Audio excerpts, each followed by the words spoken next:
Miracle Principles 49 and 50. Miracle Principle 49. The miracle makes no distinction among degrees of misperception.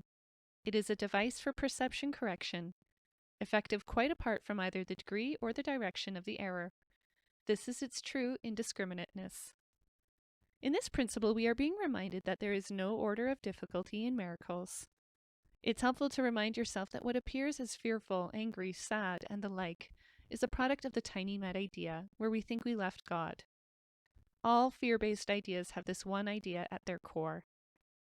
The miracle, as you know by now, has as its principle the atonement, the one idea which corrects all ego ideas, no matter how extreme they appear to be. Remember that the Course is a course in cause. It is a course in mind training. The Course is not about making the world perfect or pretty, because the world isn't real. The Course is about helping you to train your mind to think right-mindedly, so that no matter what appears to happen in your world, you can forgive and welcome the miracle. So no matter the degree or direction of the error you are thinking and perceiving, the miracle can handle it, because the miracle is inspired by God's love, which is stronger than the ego. In this regard, the miracle does not discriminate.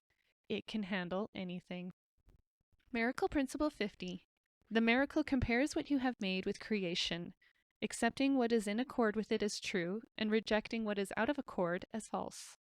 I have shared previously that the Holy Spirit's form of judgment is to accept what is true and correct what is false.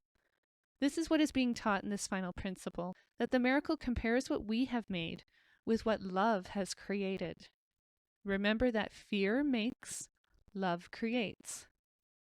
In our world, we see essentially reflections of God's love through our decisions to forgive and unite with others, instead of thinking of ourselves as being better or less than someone else. Now, I always say that the most dangerous thing you can do for your self-esteem is to keep an enemy. For as you think of others, you will come to experience yourself. So although you may not necessarily want to physically be in the same room with someone that you are forgiving, you can still think of them correctly in your mind. And that is your true power, how you think. Remember that the Course is not advocating certain behaviors, but the Course is reinforcing that it is always about how we think.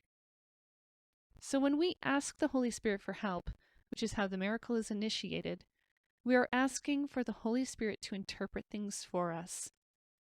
And through so doing, the Holy Spirit will remind us of the truth, and the ego's falseness will dissolve in our minds. That is the miracle. In conclusion, I want to thank you for listening to these videos, elaborating upon the 50 principles of miracles. I truly hope they bring you peace and remind you that you are literally only a thought away from experiencing a miracle. We are taught in the Course that the habit of engaging with God and His creations is easily made if we actively refuse to let our minds slip away. The problem of engaging with God is not one of concentration, for we are capable of great concentration. The problem instead stems from the belief that no one, including yourself, is worth the consistent effort. Please remember that you are worthy of miracles, and you need only begin by saying to yourself when you encounter the ego, I don't want this anymore. I want the Holy Spirit to take this over for me. Truly, you can do that. May you realize that you are worth choosing miracles this coming year.